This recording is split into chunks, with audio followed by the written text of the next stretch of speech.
Hey guys, and welcome back to a new trade recap. Today I'm going to be recapping my trades during the London kill zone on the E-mini S&P 500 futures contract using the SCALPER Pro stochastic RSI strategy. And towards the end of the video, I will be showing a little secret strategy I have been coding and backtesting the whole day today.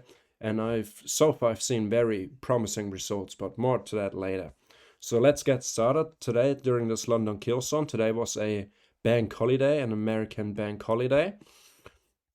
So let's put this whole thing into perspective, where we are at right now. So we've got the S&P 500 index. After yesterday, after we got the inflation news, we basically shot up here. And now we're slowly but surely getting higher. So we had the previous day high sitting right here on this candle's high. Okay, that's unfortunate now that I am not able to show this.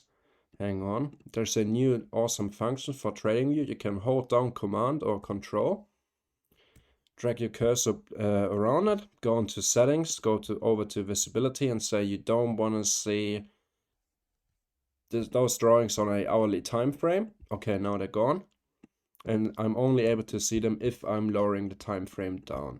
So okay, we had our previous day high here on Thursday, and during the Asian session or the Asian kill zone we consolidated, but quickly afterwards, right at midnight New York local time, we moved above it, and then we had 1, 2, 3 candles here.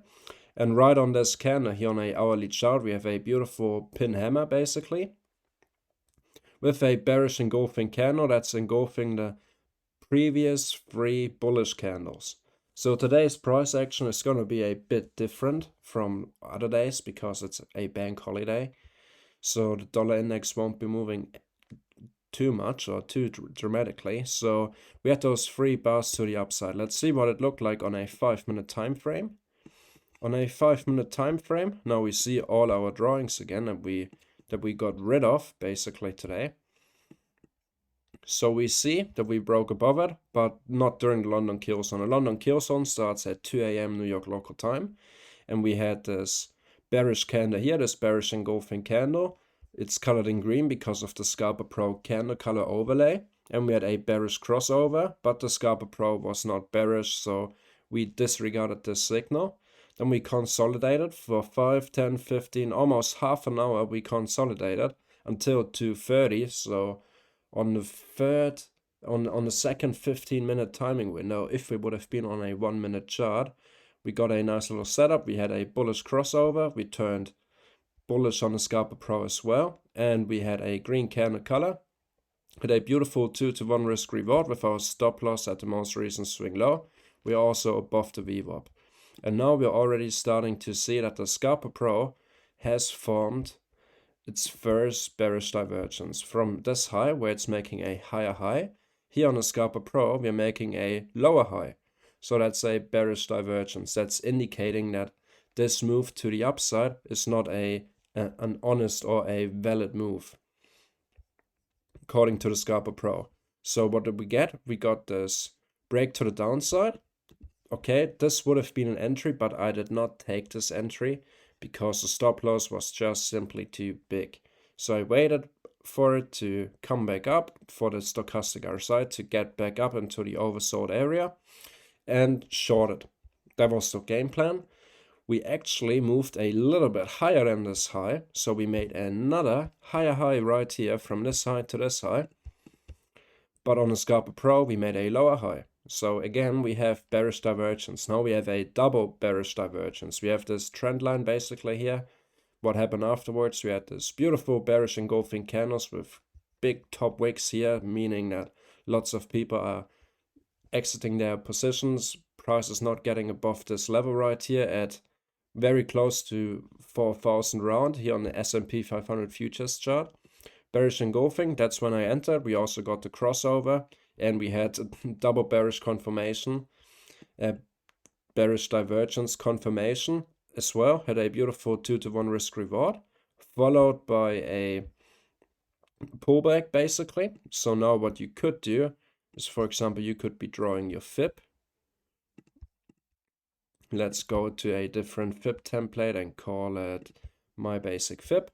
We hit the 38.2 Fibonacci level, almost retraced by 50% before continuing in its initial trend direction. That's when I gave a signal out on the Telegram group, and I just wrote in that signal if it's going to continue in its trend direction. So we're trading the breakout, pullback, continuation, since we also broke structure right here, market structure. So here's our higher low, higher high, lower low, compared to those lows here basically. So we continued, and where did we held support? This took quite a while, and I got partial position got stopped out at break even, but eventually it hit take profit. We got rejected on previous day high. Remember when we marked this level on the 1 hour time frame? That's why it is important. So we bounced off 1-2 times, formed a little double bottom here, consolidated again, had this little uptrend forming here. We broke the uptrend, got rejected right around the VWAP, and right here during the New York session, which I didn't trade, you could have entered short, for example, on this candle. We had the stochastic RSI crossover. The Scalper Pro is bearish. We place our stop loss right here. Let me actually move this to the side. Let's say 20-point stop loss. And all we're looking for is a 2-to-1 risk reward. We play it safe. This would have been a nice winning trade to go short. Another time where you could have entered short, afterwards volatility started. I wouldn't have traded here personally myself right after 9:30, after the stock market was open. So we just got big wicks, very small bodied candles. It's not really ideal trading conditions, but you could have also entered short here, for example.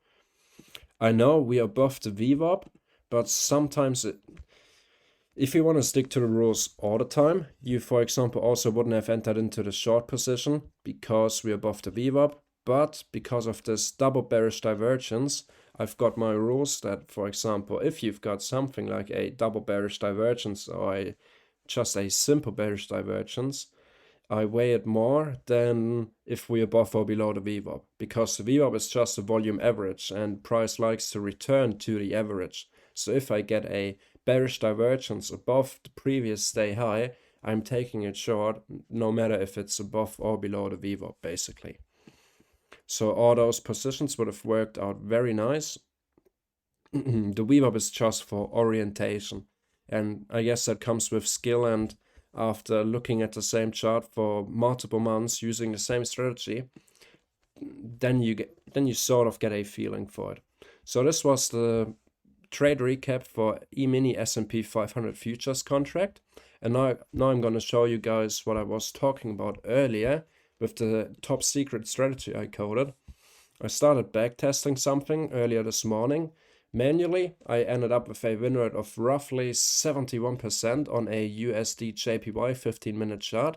I optimized all settings only for the USD JPY pair on a 15-minute chart, and see how it works. We've got 8 wins in a row with a max losing streak of 5 losses in a row. By risking 1% per trade, we would have, with daily compounding, by risking 1%, so if you have, for example, 10 grand in your account, you're risking 100 bucks. If you have 11 grand in your account, then you're risking 110. So on, so on, so on. You're compounding daily with all your profits. You're also only taking trades during the London and New York kill zone. That's already coded into the script. And yeah, check out the results. By risking 1% per day, we started during March 25th, so that's roughly 7.5 months on a 15-minute chart, with a net profit of 104%. And if we just risk a little bit more than 1%, let's say we go a little bit riskier and risk 2% per trade, we could have made 300% gain on account with daily compounding, obviously, in less than 8 months. And that's pretty powerful. I'm going to be working on this strategy, and I'm going to release it to our Patreon or Accumulation Zone VIP subscribers. Stay tuned for that. I'm going to keep you guys updated in the Telegram chat and on our Discord server, so make sure to join that. And yeah, take care, guys. I will see you back next week, and expect some high volatility during the during Monday because today was a bank holiday in America and now it's weekend, and usually you can say days after there has been a American public holiday or a bank holiday, basically, they're going to be very volatile. That's just a general rule of thumb. That's where the volatility that has been left out on Friday, for example, today is going to pick up and start again. So expect a volatile Monday, and I will be back on Monday for a new trade recap. Take care, guys. I will see you in the next video.